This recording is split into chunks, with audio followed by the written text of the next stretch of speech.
hiduplah seorang raja bernama Prabu Tapa Agung. Beliau memerintah kerajaan Pasir Batang dengan arif dan bijaksana. Sang Prabu memiliki 4 orang putri yang sangat cantik jelita. Mereka adalah Purbararang, Purbadewata, Purbaendah, dan Purbasari. 2 diantaranya telah menikah dan menjadi permaisuri. Kini tinggal Purbararang dan Purbasari yang belum menikah. Tetapi Purbararang sudah memiliki tunangan yang sangat tampan dan gagah perkasa.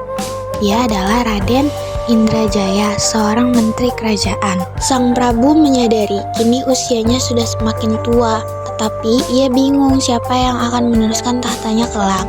Menurut hukum adat, tahta seharusnya diwariskan kepada Purbararang sebagai saudara tertua. Sepertinya anakku Purbasari yang pantas meneruskan jabatanku. Ayah, aku tidak setuju jika Purbasari yang menjadi ratu di sini. Purbararang menceritakan hal tersebut. Ini tidak bisa dibiarin, seharusnya saya yang jadi ratu. Tenang, aku punya rencana untuk Purbasari. Mereka meminta bantuan dukun sakti untuk menyihir Purbasari. Dengan kesaktian sang dukun, tiba-tiba Purbasari terserang penyakit aneh. Aduh, ada apa dengan kulitku? Kenapa kulitku diterus dipijit-pijit seperti ini? Ayah, saya rasa kita harus mengasingkan Purbasari karena dia terkena kutukan dengan perhitungan adat. Apakah yang katakan itu benar, Purbararang? Iya, ayah, percayalah padaku. Sang Prabu termakan hasutan putrinya. Ia memerintahkan patihnya untuk membuang Purbasari. Sejak saat itu, Purbasari tinggal seorang diri di sebuah pondok kecil di tengah hutan. Kini, hewan-hewan hutan menjadi sahabatnya.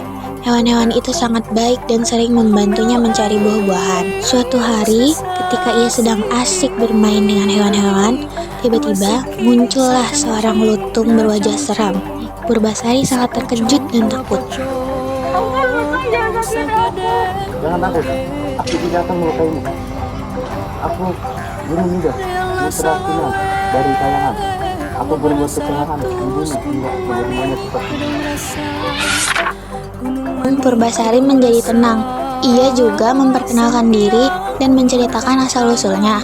Akhirnya mereka berteman. Sejak saat itu, Purbasari memanggil si lutung dengan nama Lutung Kasarung. Lutung Kasarung bersemedi, bermohon kepada Tuhan Yang Kuasa untuk menyembuhkan penyakit Purbasari. Permintaannya dikabulkan. Tanah di sekitarnya berubah menjadi telaga kecil. Air telaga itu mengandung obat kulit yang sangat manjur.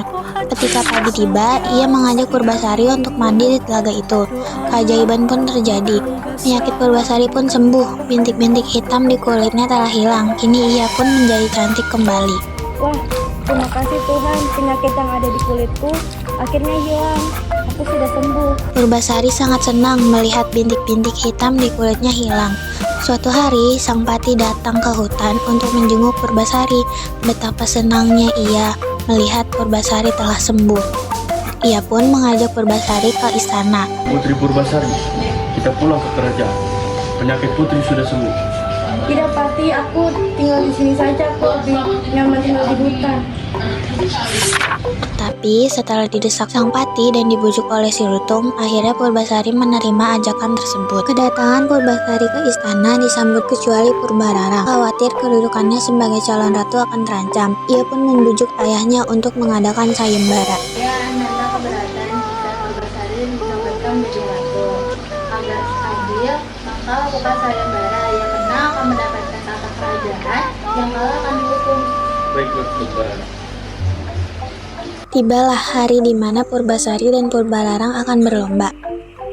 Mereka akan berlomba memasak. Siapa yang paling cepat dan rasa masakannya lezat akan dinyatakan sebagai pemenang.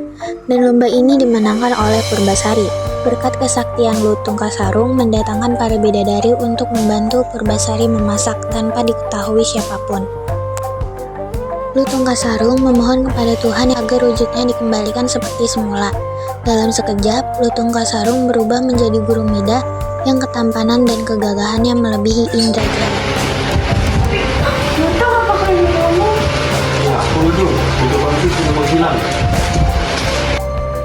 Akhirnya, perlombaan ini dimenangkan Purbasari sebagai pemenang sayembara. Purbasari berhak menduduki tahta kerajaan. Purbasari dinobatkan sebagai ratu. Ia memerintah dengan adil dan bijaksana sehingga rakyatnya hidup makmur dan damai.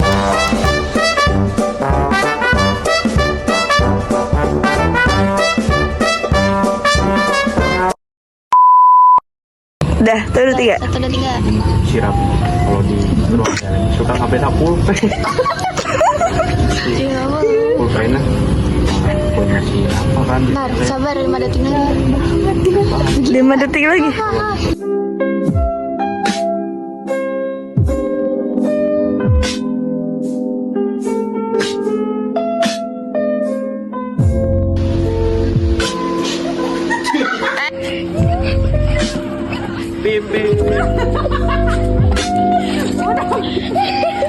Kami sekeluarga Lutung mengucapkan minal aizin wal faizin.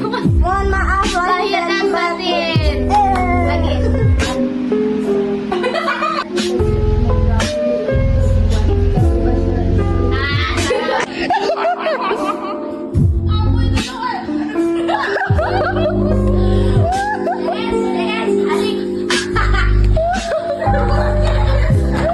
Main apa enggak? Main dong. Mabar, mabar.